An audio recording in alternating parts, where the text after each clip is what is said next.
Preteklo četrtletje so zaznamovali predvsem pozitivni donosi na trgu.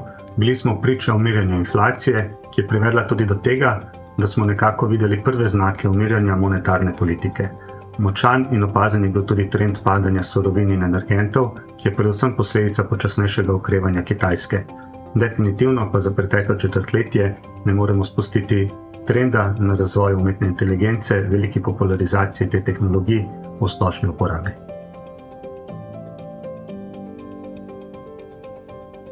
Pozitivne donose smo beležili pri skoraj vseh delniških indeksih, z izjemo nekaterih delniških indeksov iz trgov v razvoju. Drugače pa so se najbolje odrezala podjetja povezana z umetno inteligenco, najslabše pa so se odrezala podjetja iz sektorja materiali, energija in pa nepremičnine.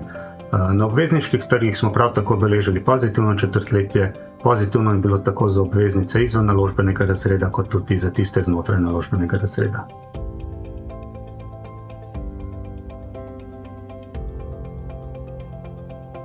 Da, res je. V preteklem četrtletju so največ doprinesla podjetja povezana z umetno inteligenco, predvsem iz sektorja informacijske tehnologije in pa tudi telekomunikacij, ki je prav tako močno povezan z implikacijo tehnologij, ki bazirajo na umetni inteligenci.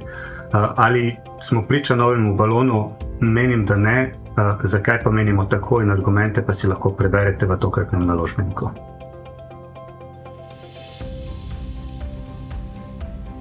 Za prihodnje četrtletje pričakujemo nadaljevanje pozitivnega trenda.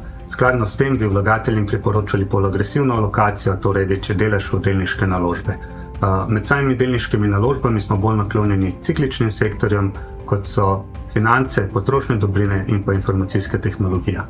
Do obveznic še vedno ostajamo nevtralni, smo pa znotraj obvezniškega razreda bolj naklonjeni tistim z daljšim trajanjem in pa preferiramo podjetniške obveznice znotraj naložbenega razreda.